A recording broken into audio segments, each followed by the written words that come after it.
नमः समस्तभूतानां अधिभूताय भूभृते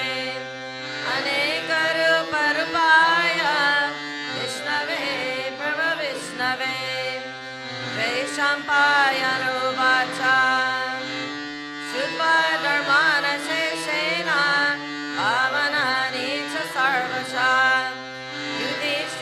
युधिष्ठिरशन्तनवं पुनरेवाभ्यपासता युधिष्ठिर उवाच किमेकं देवतं लोके किं वह्येकं परायणं स्तुवतां कमर्चन्तः कप्नुर्यमानवा शुभम् को धर्मः सर्वधर्माणां भवतः परमो मतः किं जपं मुच्यते जन्तुर्जन्म संसारबन्धनात् भीष्म उवाच जगत्प्रभुं देवदेवम् अनन्तं पुरुषोत्तमं स्तुवन्नामसहस्रेण पुरुषः सततोदितः तमेवर्चर्चयं नित्यं भक्त्या पुरुषमव्ययम् दयं स्तुवन्नमस्यंश्च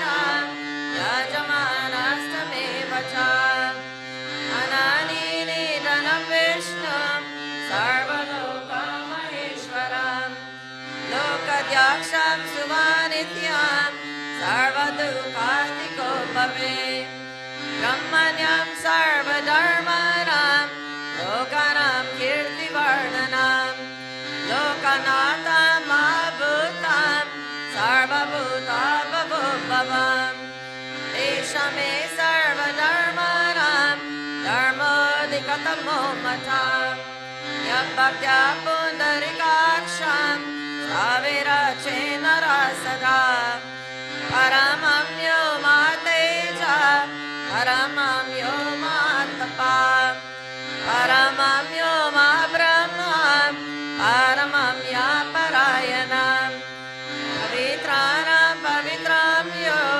मङ्गलानां च मङ्गलं देवतं देवतानां च भूतानां यो व्ययापिता यतः सर्वाणि भूतानि भवद्यदि युगागमे यस्मिन् च प्रलयं यान्ति पुनरेवायुगाक्षये तस्य लोकप्रधानस्य जगन्नाथस्य भूपते विष्णुनामसहस्रनाम मे शृणु पापाभयापहम् यानि नामानि गौराणि विज्ञातानि महात्मनः ऋषिभिः परिगीतानि तानि वक्ष्यामि बुद्धये ऋषीणां सहस्रस्य महामुनि शान्तनुष्टुप्तथा देवो भगवान् देवकीसुतः ॐ विष्णुं जिष्णुं महाविष्णुं प्रभविष्णुं महेश्वरम् अनेकरूपं तं नमामि पुरुषोत्तमम् ॐ अस्य श्रीविष्णुर्दिव्यसहस्रनामस्तोत्रमालमन्त्रस्य श्रीभगवान् वैरव्यासऋषि श्रीकृष्ण परमात्मा देवता अनुष्टुप् छन्दः आत्मयोनि स्वयं जता इति बीजं देवकी नन्दन षष्ठी शक्ति त्रिसामसमगासमेतिर्जयं शङ्खभ्रुनन्दकी चक्रीति कीलकम् सर्गधन्वागतरित्याश्रं रथकपानि रक्षोभ्य इति कवचम् उद्भवक्षोभनो देवा इति परमो मन्त्रः श्रीमहाविष्णुर्विद्यार्थे विष्णुर्दिव्यसहस्रनाम जपे विनियोगः ॐ शान्ताकारं भुजगशयनं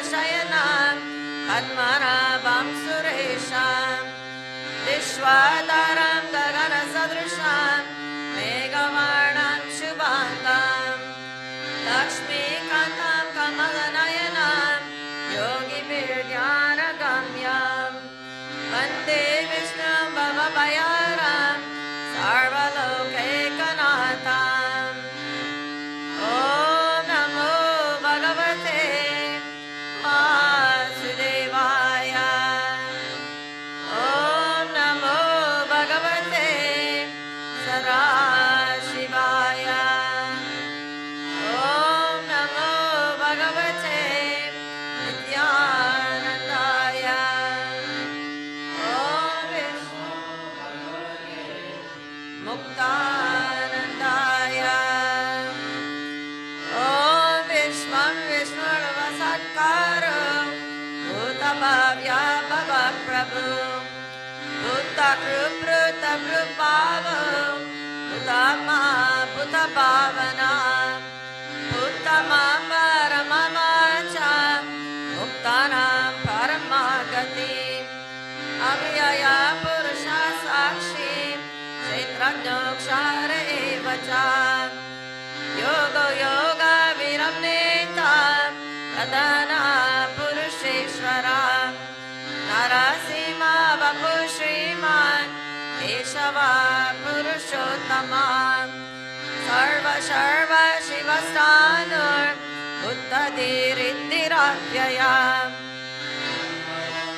मनोभर्ता प्रभव प्रभुरीश्वरा स्वयंभू शम्भुरादित्या पुष्कराक्षो महास्वना अननीनि धनौदात्ता विधाता दतुरुत्तमा अप्रमेयो ऋषिकेश पद्मनाभो मरा प्रभु विश्वकर्मा मनुस्वाष्टा कविष्टाष्टविरो ध्रुवा आग्रहा शाश्वता कृष्ण लोहिताक्षा प्रताडना प्रभुत्राष्टे ककुतामां पवित्रमङ्गलं परम् ईशाना प्राणदा प्राणो ज्येष्ठश्रेष्ठा प्रजापति हिरण्यगर्भो भूगर्भो मदभो मधुसूदना ईश्वरो विक्रमेरन्वे मेरवे विक्रमाक्रमा अनुतामो दुरादर्श कृतज्ञापतिरामवान् सुरेशा शरणं शर्मा ईश्वरे तापजाभवान् अहा संवत्सरो व्याला प्रत्यय सर्वदर्शनम् अज सर्वेश्वर सिद्धा सिद्धि सर्वादिरच्युता वृषकापि रमेयात्मा सर्वयोगा विनिश्रुता वसुर्वसुर्मनः सत्या समामा समिता समा अमोघा पुनरिकाक्षो वृषाकर्मा वृषाकृति रुद्रबाहु शिरपाप्रुर् विश्वयोनिषु चिश्रवा अमृता शाश्वता स्थानुर् पाररो मातपा सर्वग सर्ववीरभानुर् विश्वक्षेणो जनार्दना वेदो वेद वीरव्याङ्गो वेरङ्गो वेरविद्गवे लोकाध्यक्ष अध्यक्षो दक्षाकृता कृता चतुरात्मा चतुर्व्यूहा चतुर्दंश्चाश्चतुर्भुजा राजिष्णुर्भोजनं भोक्ता सहिष्णुर्जगदादिजा अनागो विजयो जेता विश्वयोनि पुनर्वसु उपेन्द्रो वामन भ्रांशुर् अमोघा सुचिरुज्जिता अतीन्द्र संग्रह सर्गो कृतमा नियमो यमा वैद्यो वेरासरा योगी वीरा मारवो मधु अतीन्द्रियो महामायो महंसा महाबला महाबुद्धिर्महावीर्यो महाशक्ति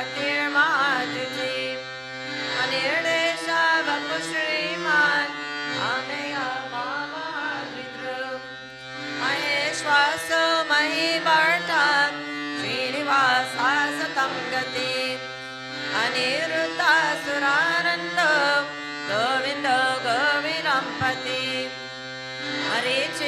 मरीचीर्णामनोहंसा सुपर्णो भुजगोत्तमा आत्मनाभा प्रजापति अमृत सर्वदृक्सीमा सन्दता सन्निमंसिरा अजो धर्मा शना षष्टा विश्वरामासुरारिया गुरु गुरु तमो दामा सत्य सत्य पराक्रमा निमेषो निमिषाश्राग्नि वाचस्पतिरुदारति अग्रनिर्ग्रमणि श्रीमान् नायनेता समीरना सहस्रमूढ विश्वम्मा सहस्रपान् अवर्तन निवृतात्मा संवृत संप्रमर्दना संवर्तको वानिर्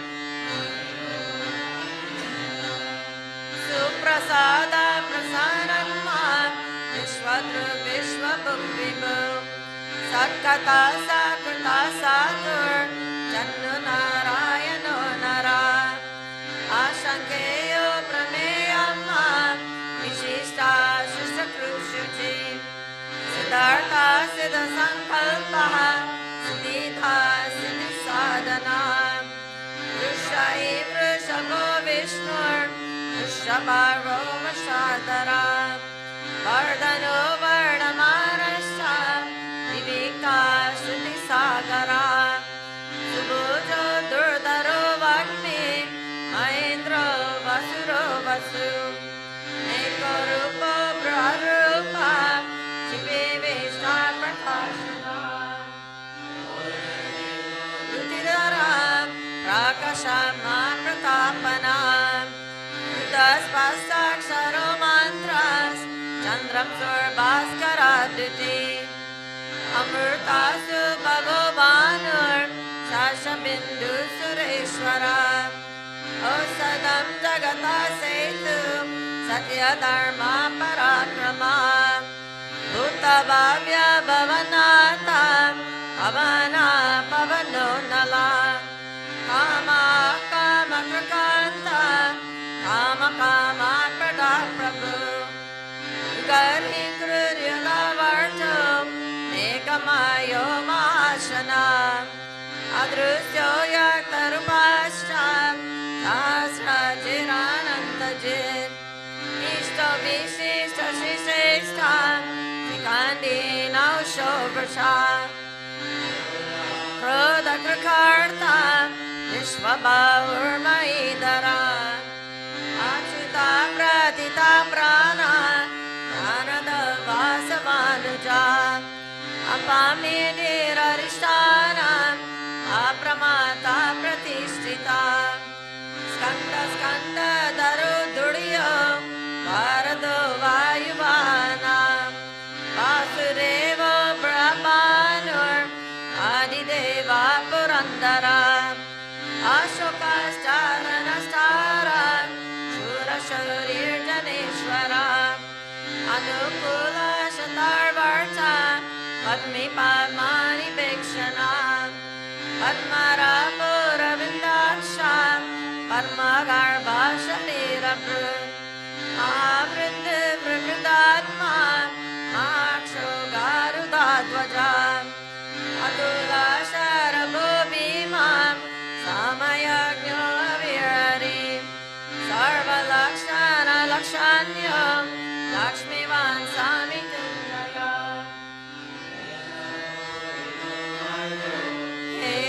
हेतुर्धर्मोदरासः महितरो महाभागो वेगवानामिताशना उद्भवाक्षो वनो देवा श्रीगर्भा परमेश्वरा कारणं कारणं कर्ता विकर्ता गानो गुहा व्यवसाय व्यवस्थाना संस्थानस्थानतो Dhruva पररति परमस्पष्टास् तुष्टपुष्टाशुपेक्षणा रामवीरोमविरतो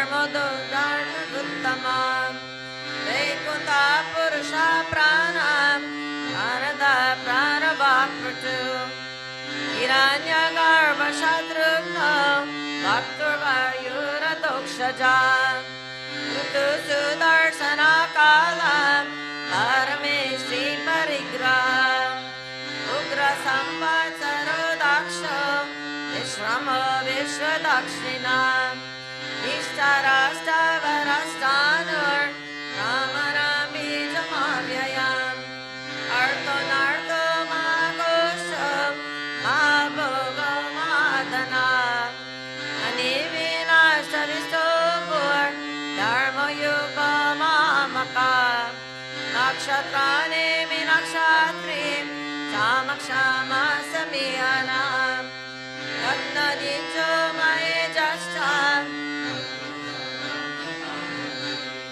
Sarvadarshi Vimuktatma Sarvajno Yanam Uttamam Suvrata Sumukha Sukshma Sugosha Sukadasuru Manohara Chitakruno Virapavur Vidarana Swapana Swavasovyapi Nekamaneka Karmakru Vatsaro Vatsalo Vatsim Ratnagarbho Dhaneshwara Dharma Krutarmi Sarak Saksharam Aksharam Avidyata Sahasram Shur Vidata Kruta Lakshana Abhastane Mi Satvasta Sima Bhuta Maheshwara Adidevo Mahadevo Devesho Deva Prudguru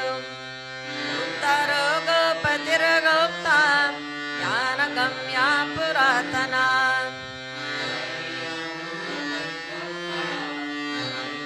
Puri Dakshina Soma Pomrita Pasoma Purujit Purusatama Vinayo Jaya Satya Sando Darsha Sarvakampati Jivo Vinayita Sakshi Mukundo Minta Vikrama Ambo Nirniranandarma Aodadishayotaka Ajoha Swabhavyo Jitamitra Pramodana Anandora Nanoranda Satya Dharma Trivikrama Mahashika Pilacharya Krutarnyo Medinipati Tripadashri Dasatyaksho Mahashanga Kratantakrut Mahavaro Govinda Sena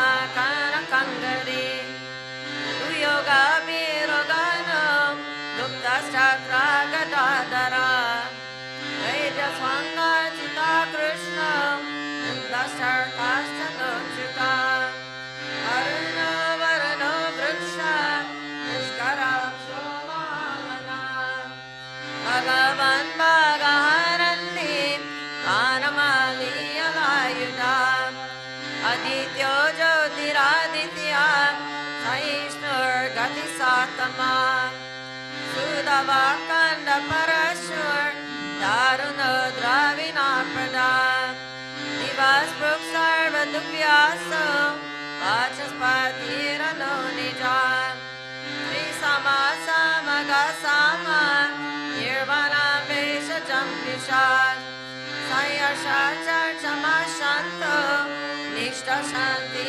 Parayanam Subhanga Shantira Shushta Muda Kuvaleshaya Dohito Gopatira Gopta Piyam Anivarti Nivritatma Samshikta Kshemarchik Shiva Shiva Savaksa Shivasa Shripati Srimatamvara Shrita Shrisha Srinivasa Srinidhi Srinivabhana Sridhara Shrikara Shreya Srimam Lokatrayashraya Swangsha Swanga Shataranda Nandir Jyotir Ganeshwara Viditama Virayatma Sakirti Shrina Samshaya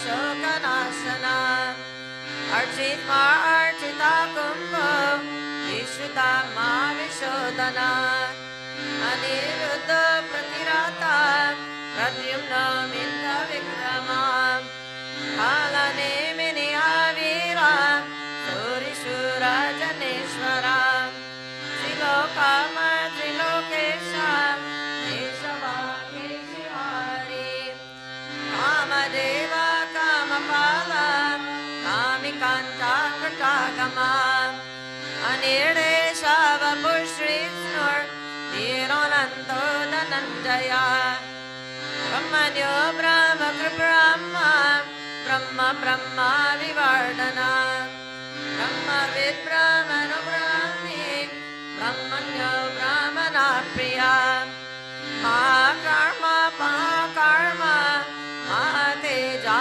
Mahoraga Mahakratur Mahayagma Mahayagno Mahavim Stava Stava Priya Stotram Sutakyotirana Priya Munapura Ita Punya Punya Kirtirana Maya Java Sitakaro Vasureta Vasuprada Vasupraro Vasudevo Vasurvasurbanavi Sadgati Sakriti Santa Sabbuti Samparayana Surasheno Yadushrishta Anivasatu Yamuna Uttavaso Vasureva Sarvasunilayo Nalam Darpa Darparo Drupto Duddharo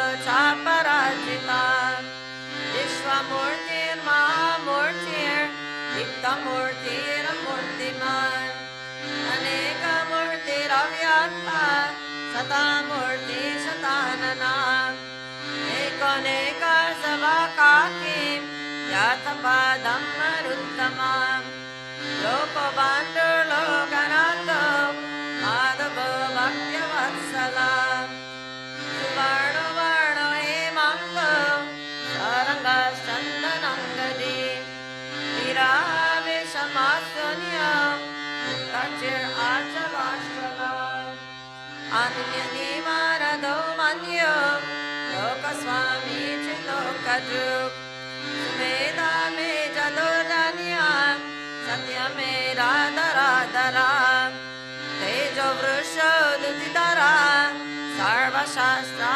Pratamvara Vagraho Nigraho Yagro Megashungo Gadagraja Chatur Murtis Chatur Bahus Chatur Vyuhas Chatur Gati Chatur Atma Chatur Bhavas Chatur Vira Virekapad Samavarto Nivritatma Durjaya Duratikrama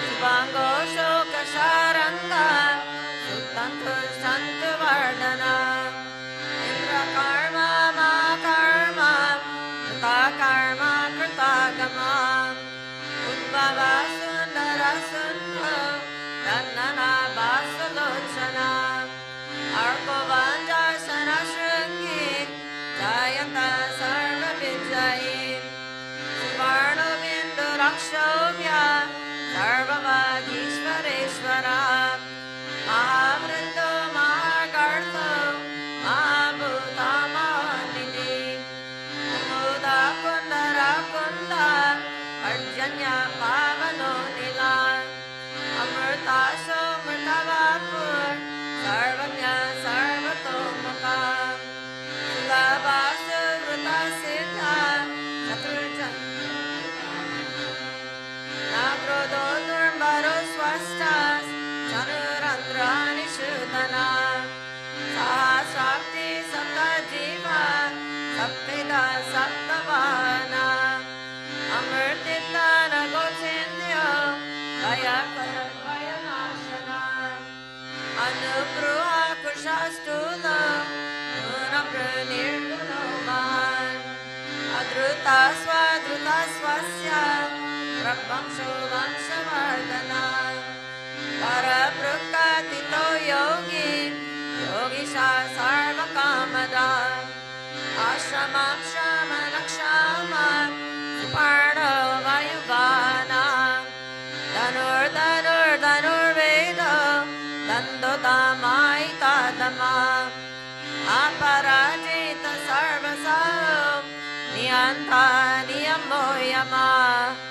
Sattvavansa Vikasatya Satya Dharma Parayana Abhipraya Priyaroha Priya Prativardhana Priyaya Sagatirajoti Surichitutta Bhuvibhu Ravi Virochana Surya Savita Ravilochana Ananto Dabrabhokta Sukadone Kajogaja Anivina Saramarshi Lokadishtana Madhuta Sanatsana Tanatama Kapila Kapiravyaya Swasti Swasti Swasti Swasti Bhuk Swasti Dakshina Arodra Kundali Chakri Vikram Yurjita Shasana Shishira Sarvarikara Akrula Peshalo Daksha Dakshinakshaminamvara Vipakamo Vitabaya Munyashavana Kirtana Uttarano Pruktiha Punyotu Swarnanashana Nirarakshana Shanto Jivana Paryavastita Anantoro Banatashir Chittamanyurmayapa Chaturasro Gaviratma Vidisha Vyadisho Disha Anadirbo Bhavo Lakshmi Viro Ruchirangada Janano Jana Jamadir Bhima Bhima Parakrama Adarani Layodata Pushpa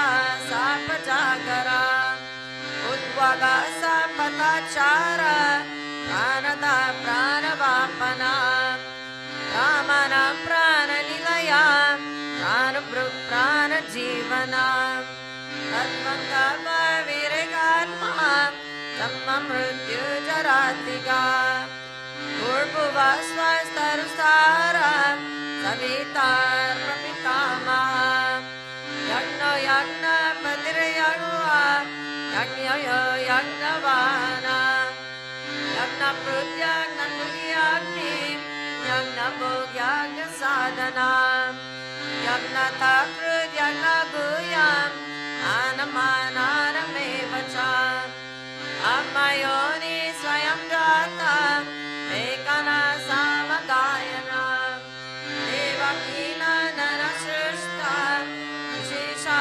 Papanashana Shankabrunanda Kichakri Sargatan Bhagatadara Takapani Rakshobhya Sarva Praranayuda Sarva Praranayuda Om Namaiti Ididam Kirtani Asya Keshavasya Mahamana Nam Nam Sahasranivyanam Asheshena Prakirtitam Yaidam Shruyanithyam Yashapi Parikirtaye Nashubham Prabhuyakim Chit Somutre Hachamanava Vedantogo Brahmanasya Kshatriyo Vijayi Bhave Vaishodhana Sampradasya Sudrasu Kama Vapnuyat Dharmati Prabhuya Dharmam Artati Chandamapnuyat Amanavamnuya Kami Rajati Chanduyat Vajan Bhakti Manya Sarotaya Shiga Gata Manasa Sahasram Vasurevasya आशा प्राप्नोति विपुलां याति प्राधान्यमेव च अचलं श्रियमप्नोति नाभयं क्वचिदप्नोति वीर्यं तेजश्च विन्दति भवद्यरोगोदितिमान् बालरूपादुनन्विता रोगतो मुच्यते रोगान् बद्धमुच्येत बन्धनान् भयं मुच्येत पितास्तु मुच्येतापान आपदात् युगातीतयरयशु पुरुषा पुरुषोत्तमम् शुभानामसहस्रेण नित्यं भक्ति समन्विता वासुदेवाशयो मर्त्यो वासुदेवात्परायणः सर्वपापा विशुद्धात्मा याति ब्रह्मा शताननः वासुदेव भक्तानाम् अशुभं विद्यते क्वचित् जन्म मृत्यु जरव्याधि कायं नैवोपजायते इमां सर्वमदीयानां श्रद्धाभक्ति समन्विता युजेतामा सुखाक्षान्ति श्रीधृति स्मृति कीर्तिभिः न क्रोधो न च मत्सर्यं न लोभो न शुभामति भवति कृतपुण्यानां भक्तानां पुरुषोत्तमे दोषचन्द्रगणक्षत्रा तं दिशो भूमोदधि विधृतानि महात्मना सासुरासुरगन्धर्वां सायक्षोरागराक्षसां जगद्वासे वर्तते राम कृष्णसहस्रचराचरम् इन्द्रियाणि मनोबुद्धि तत्त्वं तेजो बलं धृति वासुदेवमकायाहुर्क्षेत्रं क्षेत्राण्यमेव च सर्वगामानमाचार प्रथमं परिकल्प्यते आचार प्रभवो धर्मो धर्मस्य प्रभुरक्षिता उषयापि तरो देव महाभूतानि दातवा जगमं जगमं चेरां जगन्नारायणोद्भवम् योगो ज्ञानं तथा संख्यां विद्यासुत्पारिकर्म च वेदशास्त्राणि विज्ञानम् एतत् सर्वं जनार्दनात् एको विष्णुर्महाभूतं तथा भूतायनेकशः क्षिं लोकव्याप्तिमुतात्मा इमां सर्वं भगवतो विष्णुव्यासेन कीर्तितम् अतेज्ञाये च पुरुषां श्रेयः प्राप्तुं सुखानि च विश्वेश्वरमजं देवं जगतः प्रभवापयम् भजन्ति ये पुष्कराक्षं हते यान्ति पराभवम् हरि ओं तत्सदिति श्रीमहाभारते शतसहस्रायां संहितायां श्रीरामनुजसनिके पर्वणि दानधर्मेषु भीष्मायुधिष्ठिरसंवादे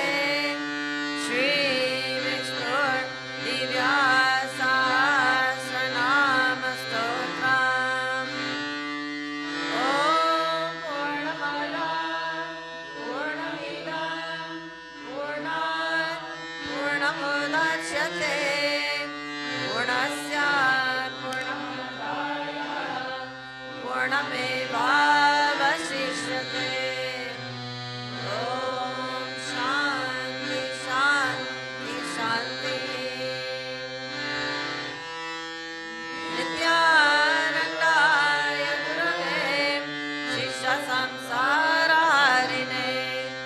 भक्तकाये गणेयाय नमस्ते चित्सदात्मने निर्वासनं निराकाङ्क्षां Avadoshamivarjitam Niralambam Nirantankam Nityanandam Namamyam Nirmamam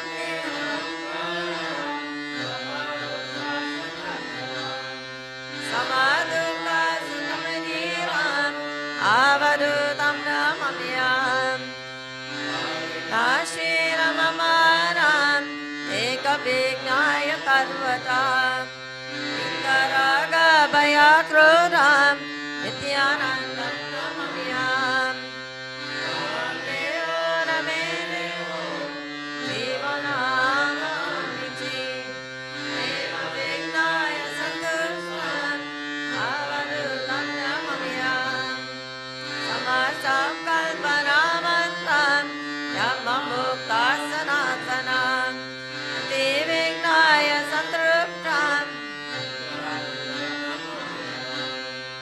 Yanadidagna Karmanam Kamasankalpavarjitam Eyopare Airamdam Avarutam Namamyam Swabhaveneva yo yogi Sukham bhogam na vanshati Yadrushtalam Santushtam Nityanandam Namamyam Devaninda Prasansamyam Yasavindriyate Manam Atmakriram Atmanam Avadutam Namamyam Nityam Jagraravastayam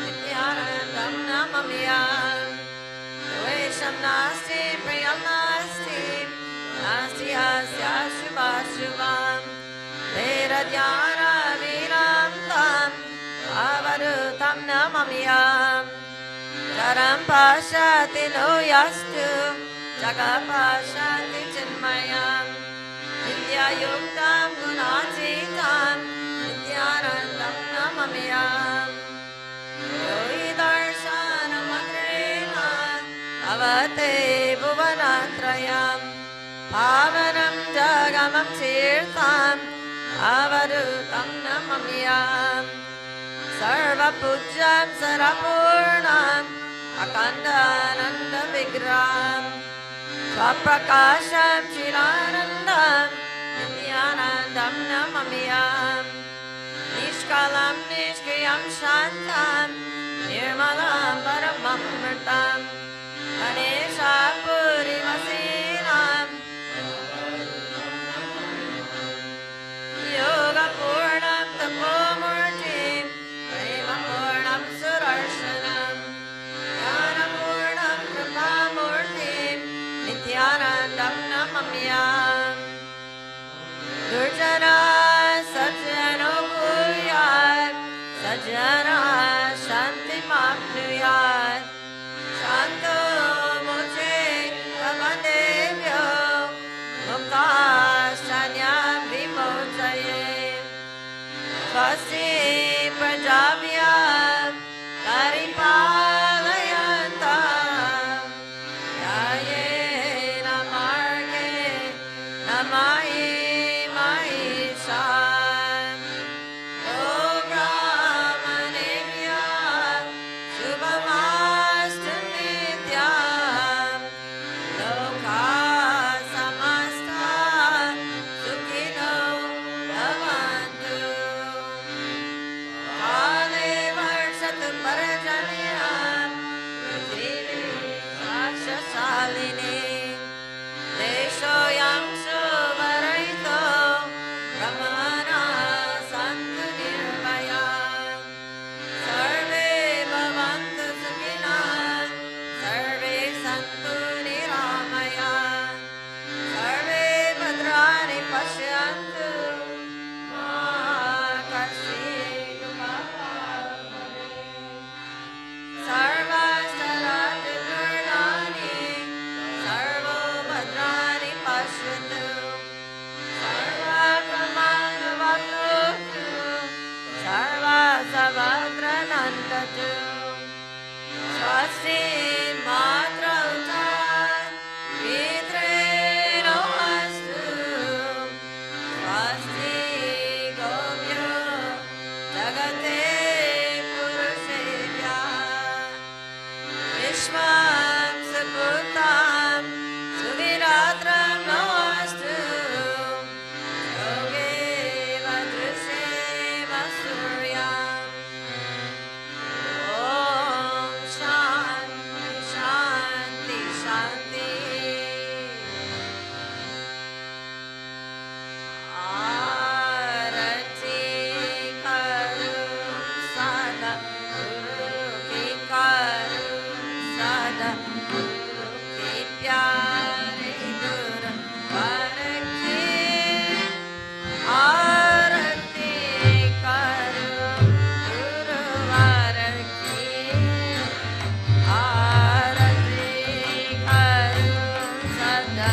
सद्गुरुनाथ महाराज की जय।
महाराज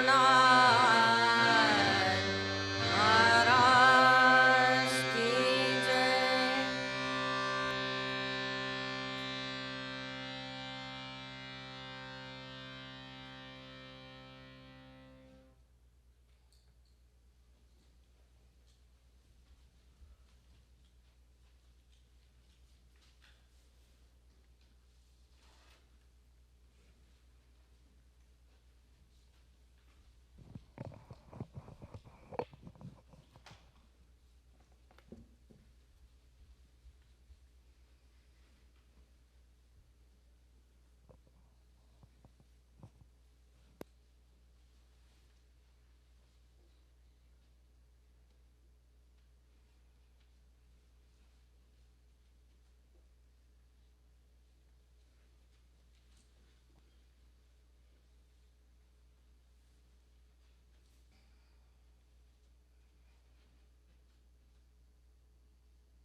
Sadgurnad Maharaj Ki Jai. Good morning, everyone, and welcome to our Sunday morning satsang here at Shanti Mandir, Walden. And as many of you may have noticed, we chanted the Vishnusahasranam today, and that was to acknowledge and to offer our prayers and our condolences to the family and to the passing of Ronnie Shetty. Many of you may have seen the announcement today on Facebook or all of the through all of the social media. So what I wanted to first do was just share the significance of the Vishnusahasranam. So it says that the ultimate benefit of chanting the Vishnusahasranama is that it moves the devotee closer to the possibility of gaining salvation or moksha in the afterlife. It bestows name, fame, wealth, health, beauty, victory, freedom, happiness, and knowledge. So what I'd like to continue with or move into is first I'll read the offering that was written by Ronnie's husband, Santosh. I'll share that with everyone, and then I would also like to share a little bit from Ashok, who told me about what took place today at the family home. And then I'll conclude with a beautiful writing by Madhuchara from Delhi, who knew Ronnie for over 50 years. And sorry, what keeps happening is everybody keeps writing, so the emails that I'm looking for, the messages keep going all the way down to the bottom, and I have to scroll around to find it. So just bear with me, please. They were all up at the top at one point, and another. Here we go. Okay. So we woke up to the message and a photograph that says, "We all loved Ronnie when she was with us. So let us not forget her after she left us on June 14th, 2020 at 8:40 a.m. at Tunga Hospital in Malad. Ronnie had been ill and in pain for quite some time, but Almighty God recalled her back to paradise, and she is finally free of the pain. Your prayers and blessings will be appreciated without your presence due to government restrictions. She will be taken to our home at 21 Maltinivas, 3rd Road in Jews scheme opposite the HDFC Bank, Ville Parle, West Mumbai, at around 11 a.m. The last rites will be at the Ville Parle crematorium, depending on the time slot allotted to us. Shetty family is indebted to everyone for your kindness, sympathy, caring, blessings, and prayers. So when I spoke to Ashok when I first got here to play for the chant, he said that even with the COVID situation, there was probably over 30 family members that were able to come to the family home on 3rd Road. And for many of you out there, that's a home that's dear to everyone. Mostly everyone in the whole world has stayed there at least a night or two on your way into Ganeshpuri, on your way into Magod, on your way out of Ganeshpuri, on your way out of Magod. So everybody's familiar with that setting there. And so they brought her there, the body, and they brought it to the parents' bedroom in the back where the puja is, where one of the pujas is. And they did all of the rites there. They bathed her, they sponge bathed her, they dressed her up in the sari, and then they brought her out into the living room in the main hall in front of the main puja. And there, that was where everybody got to come up hours with the chanting, and then also the Ganga, the holy water from the Ganga, into her mouth. And then after that, they waited for the phone call that it was okay to bring her to the crematorium, and then that was the final darshan there. And then after that, Ashok said then, as per the South Indians, rice and chutney is what is fed to everybody, and that's part of their ceremony. So everybody came back to the house and had that. And he said, now we're just kind of sitting and digesting all of this. And the other thing that I wanted to say probably, and for me, I think my last memory, the one that I'm going to take with me forward, is Gurudev telling me about 7 days ago, somewhere between 7 and 10 days ago. He said, I spoke with Ronnie, and he said, and I want you to know, he said, she's been joining you for the Guru Gita on Thursdays and Sundays. So our live stream here was going to her on Thursdays and Sundays, and I'm sure other days as well, but particularly chanting the Guru Gita. So let us never estimate the power of kirtan, the power of chanting, and how it truly, truly brings such great peace to the mind. Even when we're suffering, she had a lot of physical suffering.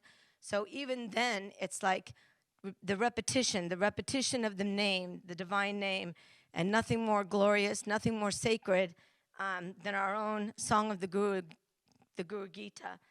So now I'm going to read from an email that Madhuchara sent to Gurudev, which is just, for those of you who know Madhuchara, she has a way with words and feeling and presence, and it really conveys it all, I think, for all of us globally who knew Ronnie. So she says, Dearest Gurudev, Jai Gurudev, and loving pranam, Baba performed his miracle in his all-knowing way and relieved his and our dearest Ronnie of all suffering. She is now with Baba in the blissful state, but it's an irreparable loss for all those who loved her, an innumerable number, for she was such a person. Since the 50-plus years I've known her, she never lost the serene, pure joy she radiated, whatever her physical state was. Baba had once told us, sure, she has attained that perfect state. We'll very much miss her radiant, divine, smiling presence. She was truly a child of Baba's house. Her love for Baba was inspiring. Whenever we interacted, she would always talk about time spent with him. She would often write, really miss the old days spent in Ganeshpuri. So grateful to Baba that I could meet her in December, and grateful that could be connected with such a being.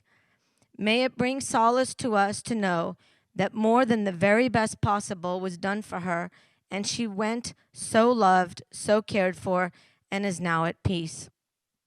May Baba be with all those who loved her, envelop them in his compassionate, loving grace, to mitigate the sorrow and leave only happy memories. And so she is survived by her husband, Santosh Shetty, and her daughter and her son-in-law, Girvani, and her son, Aditya, and his wife. And Ronnie, in one of the main make sure that happened before she knew that she was ill and she was gonna at some point wasn't gonna be here for too long. Wanted to make sure that she attended the wedding of her son. So that was, I think that was last year? Last year. Last year she attended the wedding, even through all of her pain and suffering. She made it down there to South India, was present for that. So so she did get to see that part with great closure and great joy. And also surviving is Gurumai, Gurudev, and the younger brother, Sanjay Shetty. So my phone, my email has been flooded with so many beautiful writings from everyone, and I will do my best after satsang and later this evening.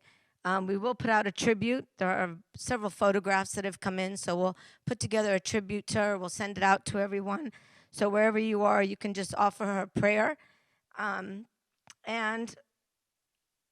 also, I'll do my best to get all of the communications to Gurudev and to the family in a timely manner. So thank you all for all your love, all your affection, all your remembrances. And Ronnie, you were dear to many, many people, and your loving, gentle ways and that smile we'll never forget. Never.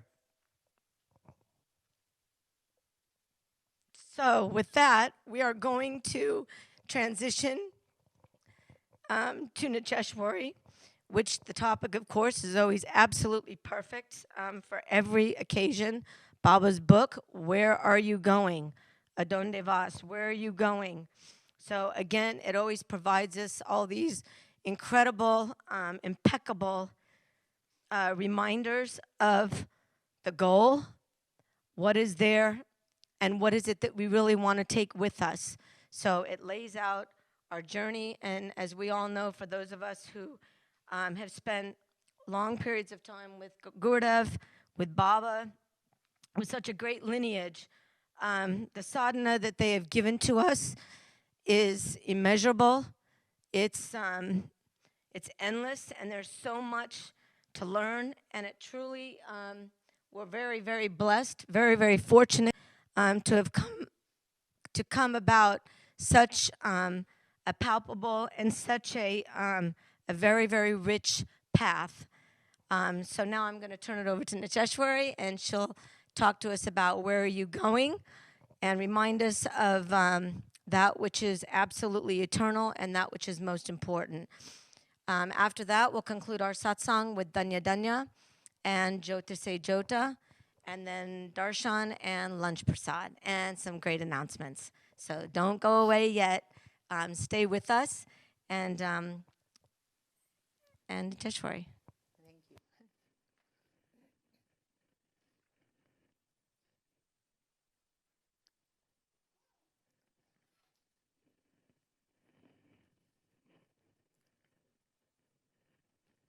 Good morning. Very pleased to be here today, because every time somebody transcends to another plane, it's a reminder of where we are for sure going and what are we doing in the meantime. So let's start with the introductory mantra so that our hearts and minds are open to the knowledge that is bestowed, and take something home, take something with us that we can practice 24 hours a day, because every instant that is wasted in reality is a big loss. We never know what's going to happen. We never know if we live for a day, for a decade, or for 50 more years. Nobody knows. So, Nityananda Yagurave Shishya Samsara Harine Bhaktakarye Kadehaya Namaste Chitsadatmane Om Namah Shivaya Gurave Sachidananda Murtaye Nisprapanchaya Shantaya Niralambaya Tejase Om Sahana Bhavatu Sahana Bhunaktu Sahaviryam Karavavahe Tejasvinavaditamastu Ma Vivishavavahe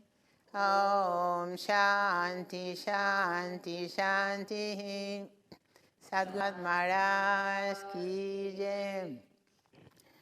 Last time I was here, we read part of the chapter called The Guru. The chapters are long and are full with beautiful stories. And the one we're going to see now is with a bittersweet feeling because it's the last chapter. It's called The Religion of the Self. However, I would like to read something from other chapters that are related to this feeling of eternity. We have to approach life from that viewpoint so that it is easy, so that it is fun, so that it is peaceful.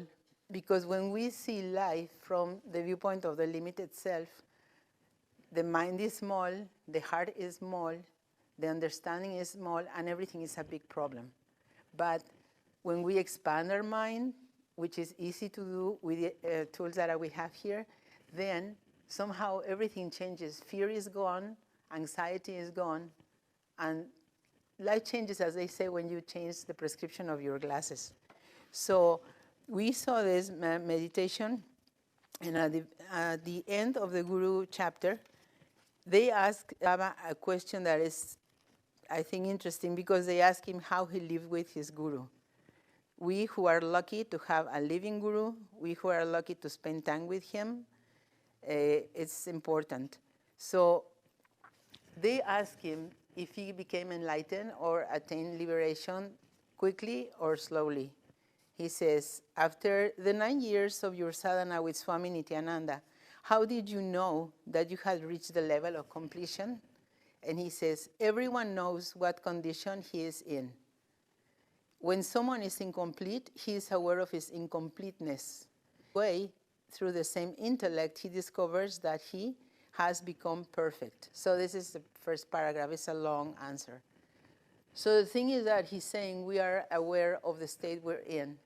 And it is easy really to see in the measure of how many desires, unfulfilled desires we have, we can see how incomplete we are. If there's times in life when you really find it even difficult to come across to what desire in your mind, when people go and say you need anything and you can truly say, no, not really. You want anything and it takes you time to come up with something, then perfection is sinking in. But otherwise, the mind always is looking for something with which to distract itself. So it says, did perfection come in an instant, or was there a gradual realization of it? He responds this. One experiences that state of perfection immediately and suddenly. Then one practices sadhana for a while until one becomes completely established in that state. So, but of course they will tell you that to reach to that instant when you get it immediately, then lives and lives of sadhana must have happened so that the mind is in a state of peace, in a state of quiet, in a state of openness. However, even when he reached this, he said he had to do more sadhana so that his mind became established in that state. And that is what all philosophies, especially the Indians that I know a little more about, rarely talk about God, because God is a concept, and everybody, we have an idea of what God is. They mostly talk about the mind, because the mind is the instrument that will allow us to know ourselves and God. And there's, for example, there's so many good scriptures that we have studied over the years, and I remember that the Bhagavad Gita we did in 2015, and there is a moment when Arjuna, in the middle of the battlefield, he doesn't really understand why he has to fight, what he has to do, his duty, because once he heard that everything is in reality an illusion, why should someone fall for that illusion and perform, so to speak, the theater play or the movie? Why? If it's not real anyway, why take the trouble? This is kind of what he was asking Krishna on the battlefield. And so Krishna gives him what is called the divine sight, so that he can see the reality of what it is, the eternity of our existence. Because Arjuna was seeing it from the viewpoint of the limited self, that I am this prince, that I am this warrior, that I have to fight and kill all these people who are related to me by blood, my cousins, my uncles, my family. And not only that, but my gurus also. So how can I do this? I mean, how am I going to kill all these people? And then Krishna gives him the eternal vision, the eternal vision that we should have at all times. So to see that what I'm experiencing right now is really perceived through the senses that are right now here also. And that everything else comes across as my perception is at this moment. If I had a really good sleep, or I saw a really nice friend, or something brings my state higher, to a higher level, then everything is nice. Couldn't be better. Doing dishes is great. Walking is fantastic. Answering the phones is wonderful. It is not wonderful in itself. It is not intrinsic. It is called like accidental. It depends on what state I'm in. So he explains to him and gives him this vision for a few moments, according to what they say, and he couldn't tolerate it. He said, no, please, I cannot, because he saw life and death, the cycle of samsara, where we drop our body, we pick up another body. And he explained even when your clothes are old, then you can no longer wear them. Then you dispose of them, and you get new clothes. So in the same way, you who have witnessed your existence, if you have a moment of clarity, you remember, okay, I was born, this body was born, and I was in it. Then it was a toddler, and I was in it. But I didn't change. I never changed. What changes is the body, the physical body. So then a man or a woman, mature, etc., and very, very soon, in a blink of an eye, an old person.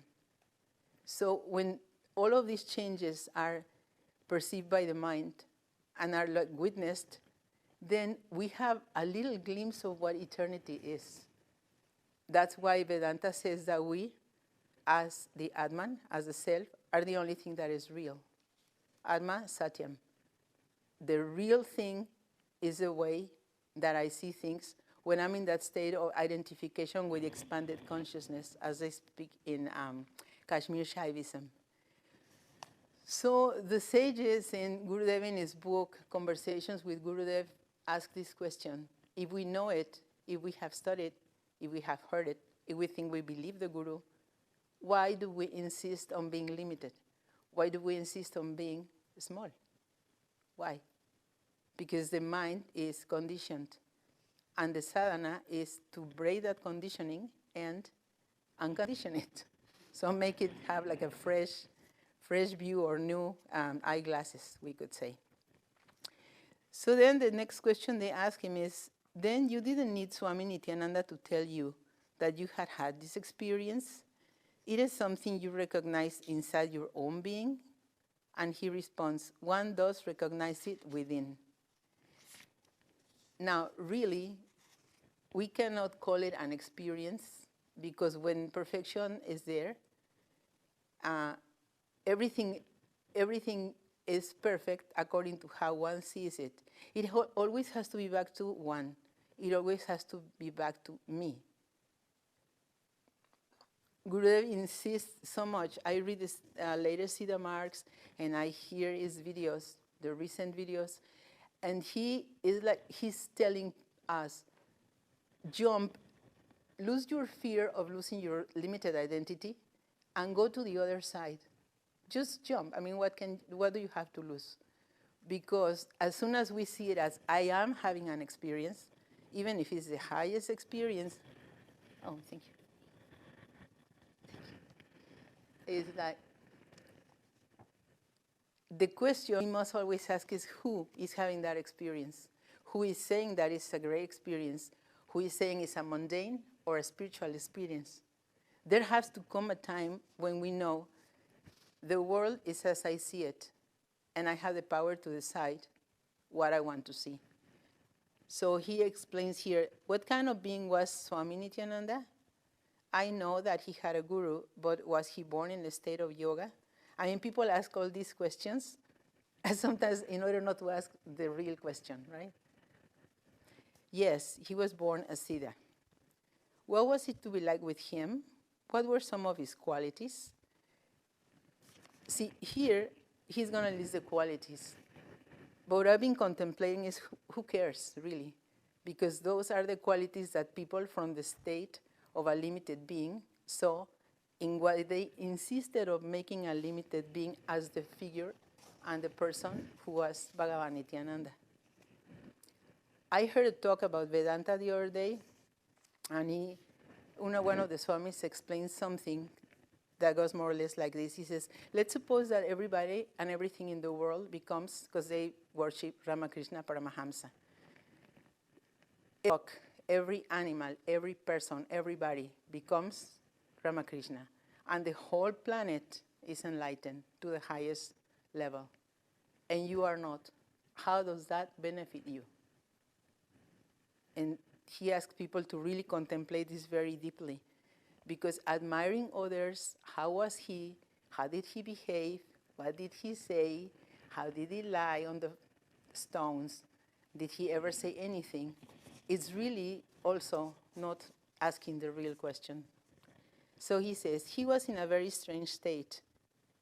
As you can tell by looking at his photographs, he was an avadut, a being who is completely beyond conventions. He was totally free of care, and he was always intoxicated. His eyes were filled with intoxication. His entire body was filled with intoxication. He would speak very little, and even when he did speak, his words were so strange that it was hard to understand them. So when I'm reading this paragraph, I'm wondering, is Baba telling us, why don't you get intoxicated like this? Why don't you live in that state of perfection? Why don't you really believe that it's possible? Then he says, he had gone beyond the mind, yet he had not become inert. He was very conscious of everything. He knew each of the thousands of people who came to visit him.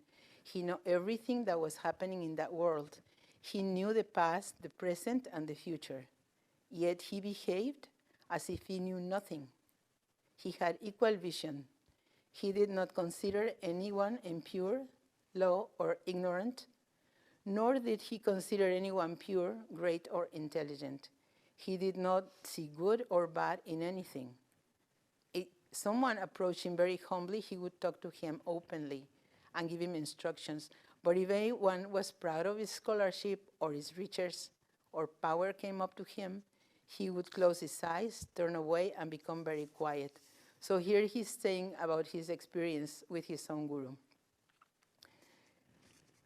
He is explaining the external view of this. But what was his inner experience? The inner experience is brought about by the guru, and the philosophy of Kashmir Shaivism is very clear in that in order to attain anything, the guru is the means. The guru is totally indispensable, and we must approach him from a discipleship viewpoint. In the Guru Gita, it says something interesting too. He says, what is the use of doing many pranayamas and many yagnas and many ceremonies and do things that probably even damage your body, like fasting or eating too much, or all these things that we think are spiritual? He says, if you do it without understanding the Guru principle, it will give you nothing. It will not do it. So the thing here is realizing that every time I see something, that something is in the field of my perception. It is like life, I think. I was thinking this.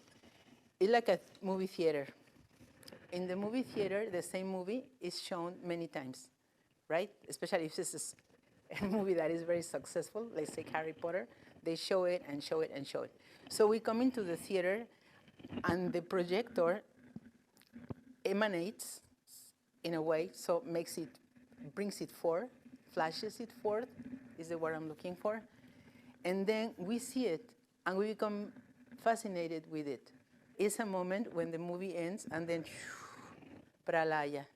So the whole reality disappears there. If we stay there long enough, then we will see the same movie. Like they say, world is as you see it, drishti sa srishti. And srishti is exactly that, is emanation from the pure Shiva, like that, no? So we see the same movie, and then we get bored and say, well, this movie, I already saw it. I had a problem with this one, then I resolved it. Then I moved to another town because my town was boring, to a big city, and I can stand that city now. As soon as this pandemic is finished, I'm gonna go back to Walden. Or we say, I had a husband that was good in the beginning, and then he wasn't. I divorced and I married this other one who was wonderful in the beginning, but now it's not. So the same movie repeating itself. And so what Kashmir Shaivism say, we have to become the witness. Say, okay, all these things are happening, but the only reason that I don't realize it's an illusion is because they're in my field of perception, like Shiva. So at the moment when I stop seeing it, and I don't even need to close my eyes, I just need to this, I'm not perceiving it, it's not real, and then it disappears, pralaya. That is why when they say that we must always do these 5 functions like Shiva, and it says very clearly, the individual who really believes that he's doing the 5 functions of Shiva at all times in all the activities, saying, okay, this is a contracted version of what Shiva is doing. But when I'm doing it, I am aware that because I'm in this limited body, I'm doing the limited version, but in reality, the potential is there to grow and expand and be Shiva all the time. So when we speak about creation, this is what happens. No? We see something and we give it labels. Oh, beautiful. Oh, how cute. Oh, how horrible. Oh, how delicious. Oh, I don't like too much salt. We put all the superimpositions, as they call it, no?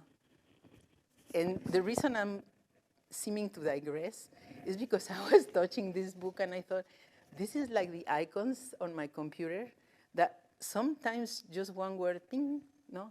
And it brings you a whole world of information, things that I read before or I heard before, and you really get it that to go slowly with this book.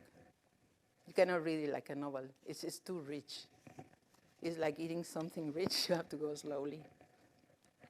So because I also like the theater, I was thinking that also life, when we see it this way, like he will say in the religion of the self, the magic of the theater, they call it the 4th wall. So it has 3 walls, and then in a house, in a normal house, you would not see what is happening inside. But people who write theater, they always create the illusion that you are, like they say, a fly on the wall, seeing what happens in this house, and see all the drama, or the comedy, or the melodrama, whatever. And then we enjoy it, but we are not part of that.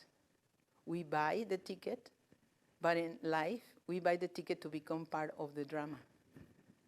And at any point, what I think they're trying to tell us, the gurus, to become a witness, is to tear that ticket. It's nothing to do with me.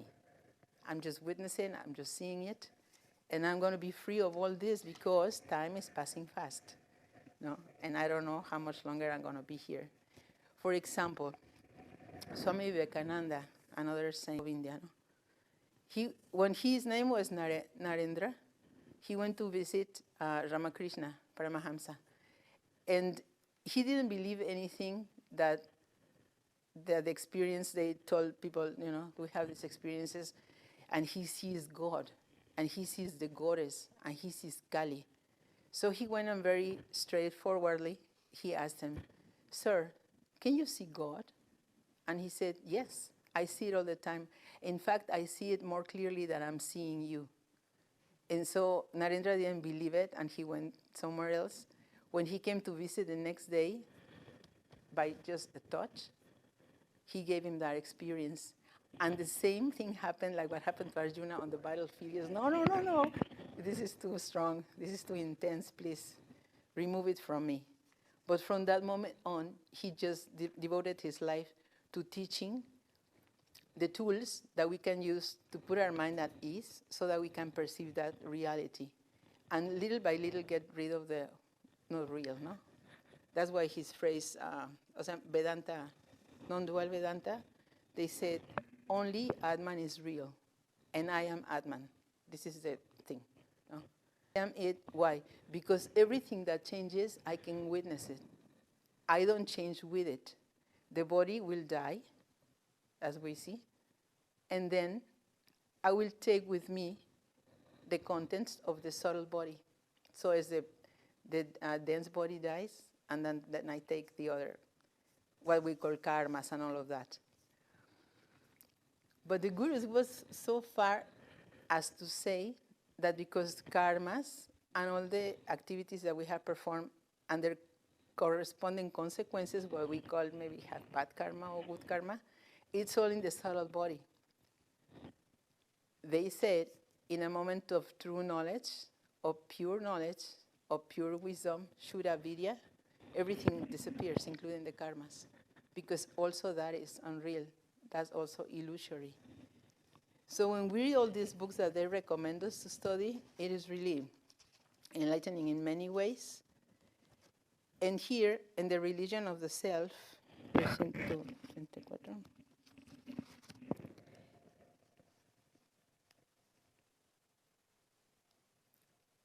the true religion, he says, once a rich man, very few ever came. The man said, Rama isn't attracting anyone either, and he changed the idol to Shiva. Now, the worshippers of both Vishnu and Rama stopped coming, and devotees of Shiva started coming, though again, there were very few. The man said, everybody must be worshipping Shakti, the Divine Mother. I'll be able to draw people by making a new temple to her. But when he did this, all the worshippers of Vishnu, Rama, and Shiva stopped coming, and just a few worshippers of the goddess visited the temple.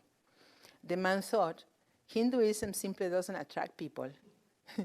So he demolished the temple and built a mosque, and then the Hindus stopped coming, and 1 or 2 Muslims came. This did not satisfy the mind either, and so he tore down the mosque and built a church. And now the Muslims stopped coming, and the church drew just a few Christians. Finally, the man decided he would have nothing to do with any house of worship. Instead, he built a tennis court and a health club. Then many people from all sects and religions, worshippers of Rama, Shiva, Vishnu, the Divine Mother, Allah, and Christ, began to come. And he says, this is the problem with religions and sects. None of them works for everyone, and our religion cannot be equally natural to all, because it is something that is acquired.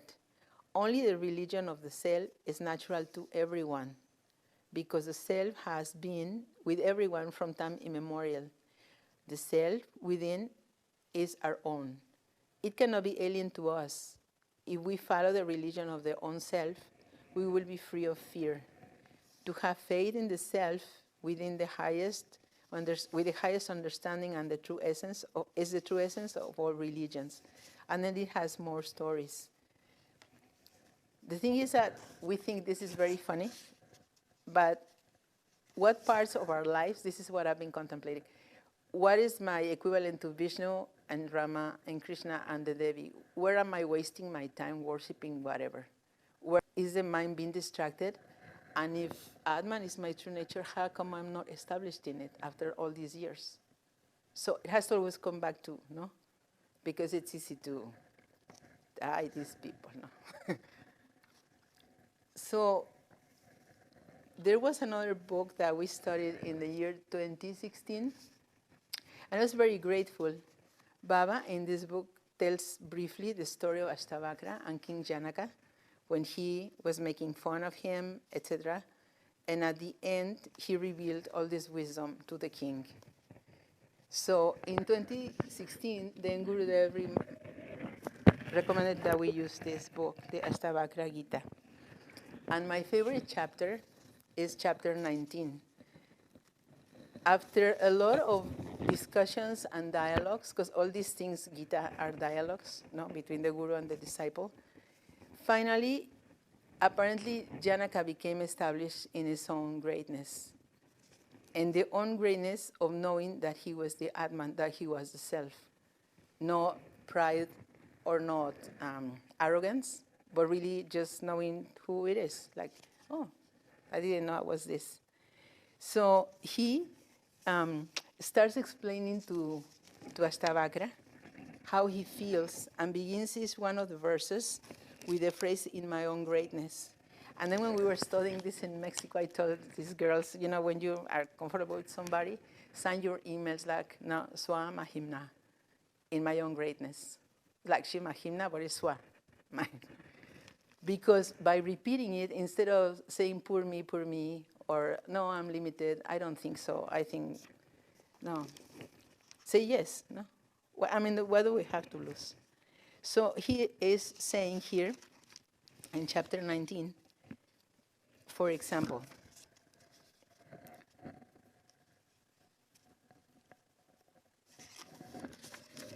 he stopped seeing differences, the good and bad and all of that. So he says, I'm looking for this. Where is the past, for example? Past, no? Sometimes we say I'm like this because of my past. Where is the past? Where is the future? Where even is the present? Where is space? Where even is eternity for me who abide in my own grandeur or in my own greatness? Where is anything? He was seeing that past and future are really the same time, are really the same tense. Like when again Arjuna was worried that he had to kill so many people and they were dear to him, and Arjuna kind of laughed and he said, they're all dead already. See the reality of eternity. You just are an instrument of Dharma. They have to go. They have to disappear. Dharma has to be restored to the kingdom. I mean, hard to understand the first time, but he explained to him past and future really do not exist in the limited time. So he's asking about different states of consciousness too. Where is dream? Where is deep sleep? Where is wakefulness? And also, where is the fourth state of consciousness? Where is even fear for me who abide in my own grandeur? So from the fourth state, no, Turiya state, he can see that deep sleep is just a state of the mind. Being awake is a state of the mind. Being asleep is also a state of the mind. But nothing of that is real because the self pervades all four of them. He's there as a witness. And the thing is, when something is a witness, it's like a camera, no? A camera is not affected by what they take pictures. If the picture is nice, if the picture is ugly, if it's dark or is light, it doesn't matter because the camera is just a witness. So in that witnessing, there is great freedom. That's why he emphasizes all this in chapter 19. And the third one, because there's many, but I'm just going to read one more. It says, this is about limitation of locomotion, that they would say in Pratyabhijna. Where is distance? Where is nearness? Where is outside? Where is inside? Where is the gross? Where is the subtle? For me, who abide in my own grandeur. And here Swami Chinmayananda explains this. He says, all these distinctions are recognized by the ego as it looks out upon the illusory world of plurality, when the truth is misinterpreted by the mind in agitation. The tamoguna dims the powers of discrimination in the human intellect, and it comes to ignore the truth. So this is where we blame it on the gunas, no? When we're doing something not so smart, blame it on the gunas. So he's explaining the tamaguna can blunt the intellect. And when it's veiled, the mind projects in fanciful imaginations a world of multiplicity, and it gets itself restless in the play of rajas. This is something I find that when one just reads it, it sounds a little bit out there. But if we contemplate like every phrase, it talks about something that is very dear to us that we discover and we think, yeah, it makes sense. It's not absurd. It's good. Here in the religion of the self, also, Baba talks about the means of attaining him. He says God does not want people to sacrifice their life to him. He only wants everyone to experience love. He only desires everyone's benefit because he loves happiness. God's teachings are very pure and sacred. He gives them to the founders of religions and then sends them into the world. Because God himself is the embodiment of divinity, he inspires everyone to attain the self. God is the light of peace and justice. Purity and equality are his nature. Love and devotion are the means of attaining him. So what he's saying is everybody has the right to be happy. Everybody has the right to be free. And that is the true nature. There's another scripture, and then they all more or less coincide, no? And the Shiva Sutras, where it says something that is very short, but I many times have thought, if I could only get this much, I probably would need to read the whole book, Chaitanyam Atma. So the expanded consciousness, or what we call in Shaivism Shiva, when it is projecting itself into creation and we are part of it and perceive it from the limited viewpoint, it's just remembering at all times, I am that. My mind can be expanded. My mind can be peaceful. My mind can be Chaitanya. It's all in the mind. More and more we see as we study this book that he insists in regularity in the practice of sadhana, only because the mind then becomes quiet. Then it can see, as when you see in a pond that has no ripples, that has no garbage in it. He doesn't say that the practices are going to take you there. So it's not like some people that say, every Sunday I chant the Guru Gita 4 times. It's not how much you put in it, it's the intensity. Intensity is the word also used by Patanjali, when he says this sadhana must be practiced with great intensity for a long time and without distractions.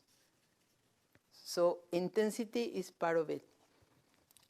And then when intensity becomes a way of life, then everything is, nothing is little important or unimportant. Everything is important. Everything matters. How I put this, how I do that. It becomes richer. It becomes more alive. Because they're like pulsating, with that Shakti. But for that we could have to practice silence, practice the practices.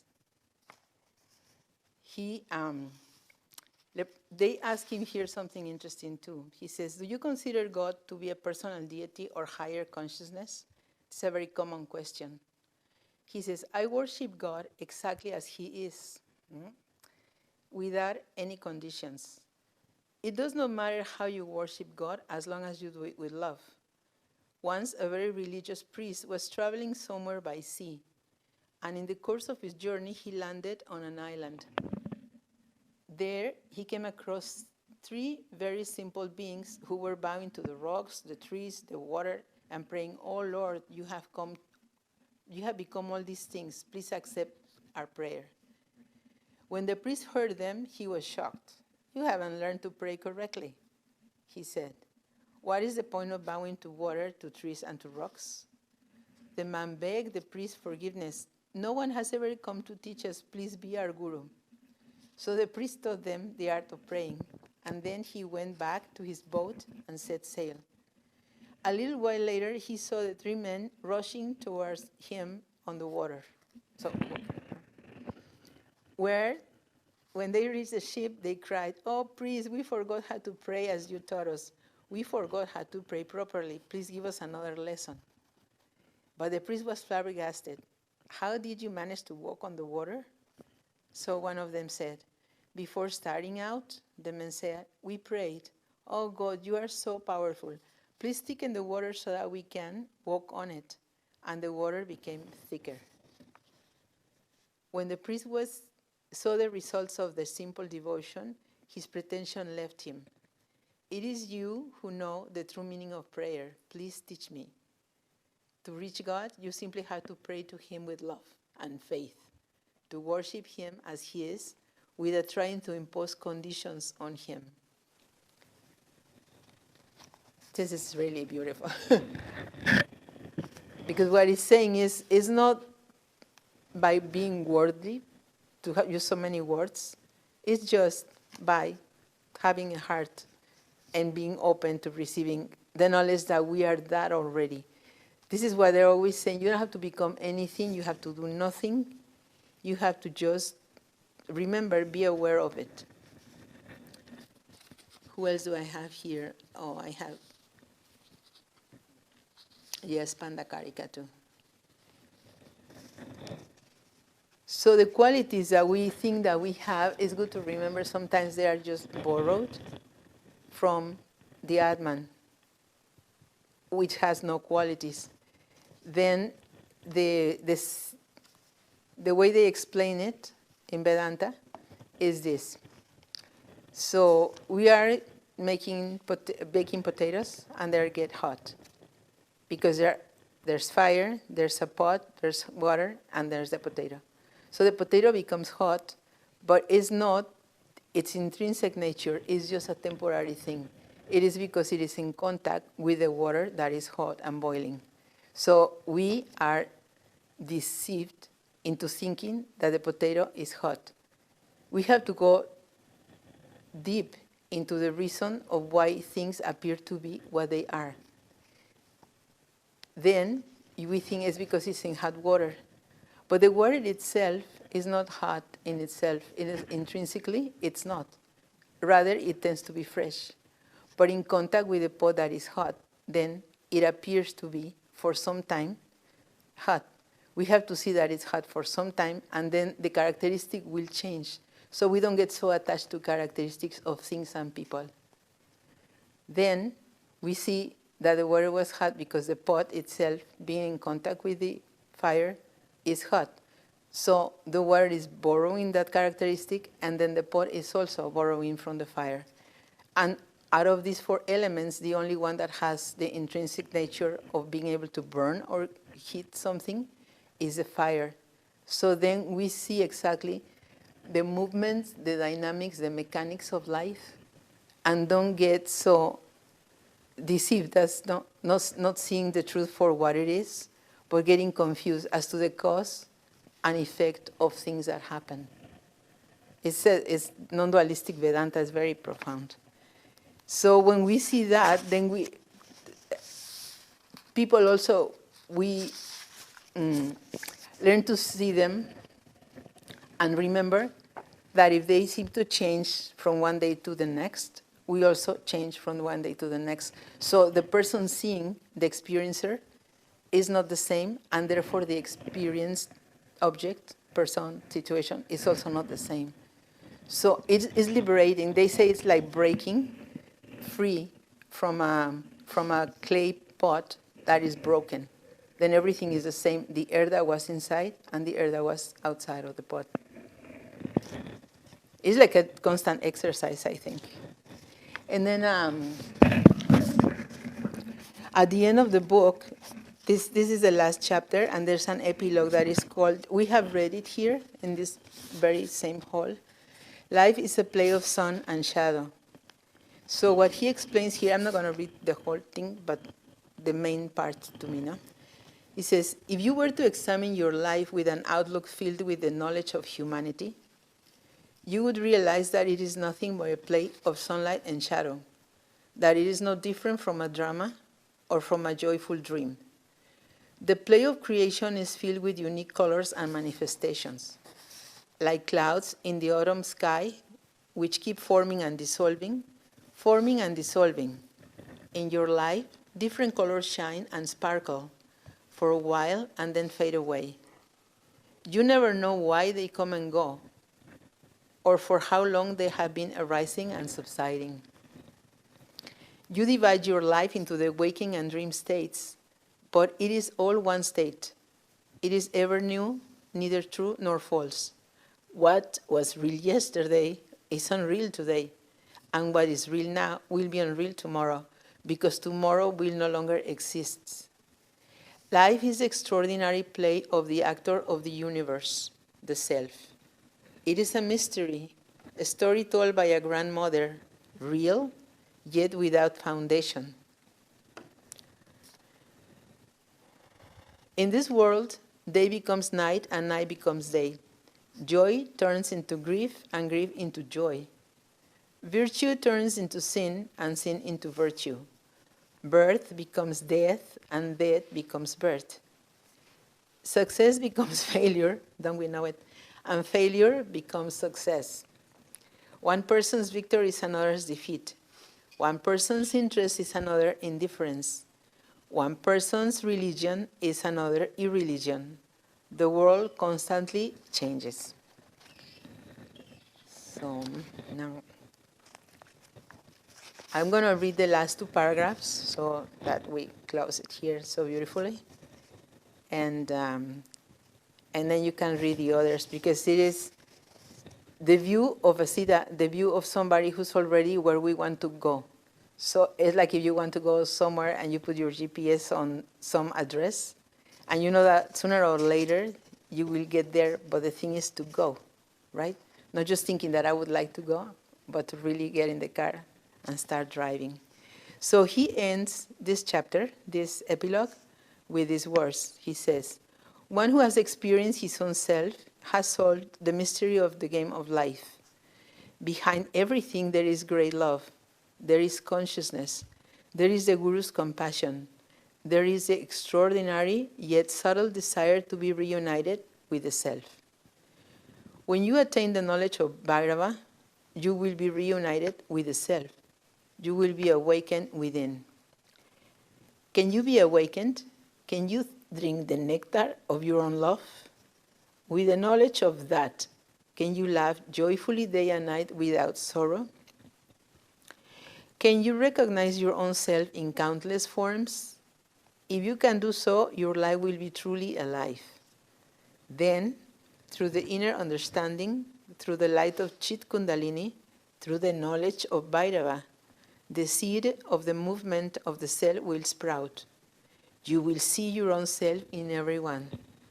You will attain what you have already attained. You will find what you have never lost. In you, of you, and for you, Swami Muktananda." So this is the way he ends. And I think with these blessings that we may all reach that space. And probably we have to start again with the book because it's only June. But the great books, every time we read it again, we learn something else. So maybe with a complement or something, we can resume this study. And I really have nothing else to say because Baba has said everything and he says it very well. So thank you for listening. Sargurnath Maharaj ki jai.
Tvameva Mata cha Pita, Tvameva, Tvameva Bandhuscha Sakha, Tvameva, Tvameva Vidya, Dravinam Tvameva, Tvameva Sarvam, Mama Deva Deva, Durakaro Dukkha Tara Sabha, Daya Karo Bhagavan, Mana Mandira Mein Ujwala Tera Nirmala Gyan, Jisagar Mein Ho Aarati, Charana Kamala Chitala Chanari Vasa Kare, Jota Nanda Jagan, Chan Bhakta Kir Tana Kare, Bhai Prema Darya, Chanari Shravana Kare, Satya Loka Se Aaye, Saba Kuch Diya Aapne, Prem Ta Karunya Nath, Namaskar Ki, Prem Ta Karun, Jordan Mein Dono Haath, Namaskar Ki, Prem Ta Karun, Jordan Mein Dono Haath. Om Purnamada Purnamidam Purnat Purnamudachyate Purnasya Purnamadaya Purnamevavasishyate.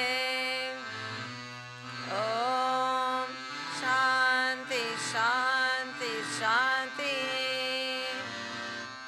Sadgurunath Maharaj Ki Jai.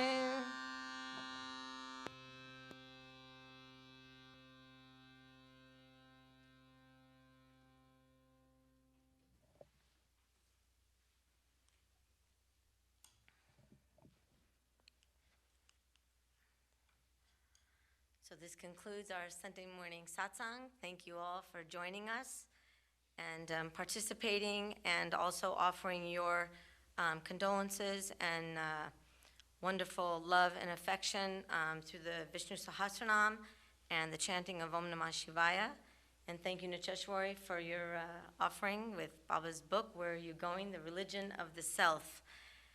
For those of you, you may have seen it on Facebook or circulating. There was a lovely video going around. I think it's about 21 minutes, and it's all about the religion of the self. And Baba's, when he installed, when we had the inauguration of the Nityananda Temple in South Fallsburg, and also the Martin Luther King statue there as well. So if you haven't seen it, would like to see it, let us know, and we'll try to get you, we'll send it to you. It's beautiful, and especially in our times today, it's as if Baba was here saying it right now, absolutely appropriate for the times that we are.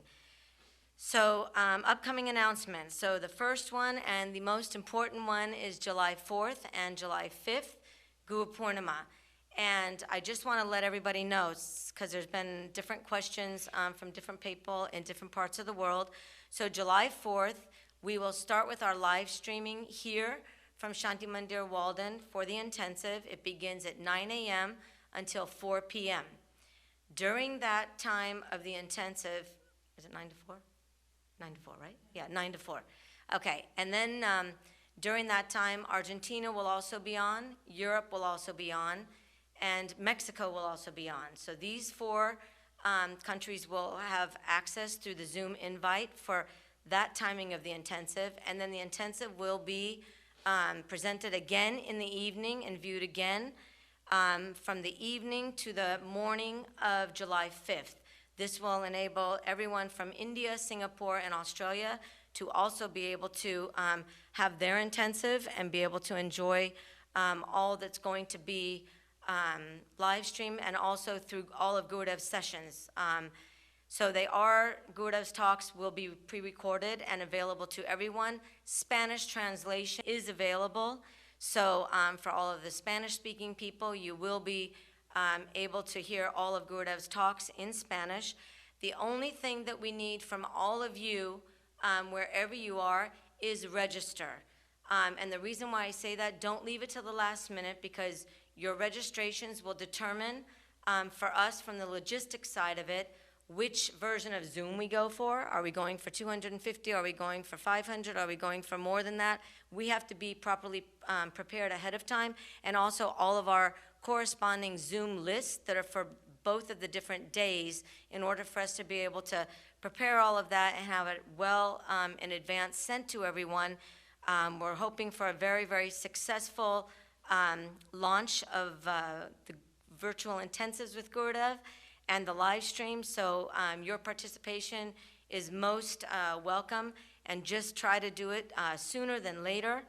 Also, after that, Guru Purnima, we will have for those of you who were participated in the Baba's birthday, the chant that went all around the world, the global chant, through Lokanath in Spain. There's going to be another one of those in honor of Guru Purnima. That will be on the Sunday, and they're starting it in Spain at 5 p.m. Shanti Mandir Walden will be participating at 11:30 to 12 o'clock noon, so part of our Sunday satsang. We will allocate and share with the live stream for that event. And then we'll also have our Sunday morning satsang here with the Paduka Puja and all of that. And that also is the first phase one of the reopening of Shanti Mandir Walden. So we're coordinating it all together, and our July 4th picnic on the 5th on the Sunday afternoon. So everybody, if you have any questions, let us know sooner than later so that we can remedy them. Your question may be one that is asked by many, but you're the one who asks it, and therefore we can do any kind of troubleshooting and make sure that everybody has all the information prior to. August 15th, Baba's Divi Diksha. There'll be a special celebration for that as well. And for those of you who were signed up and interested in the retreat in honor of Baba's visits to the West, 50 years of bringing the teachings to the West, that retreat from July 19th has been moved to September 2nd to the 6th. Coming forward on all of that. It's going to be wonderful, 5 days. And we look forward to your participation with that as well. With all of that, I think everybody's invited to come up for darshan, followed by lunch prasad down at Namaste. Register, register, register, so we can get everything underway in a smooth fashion. Thank you so much. Sadhgurunad Maharaj Ki.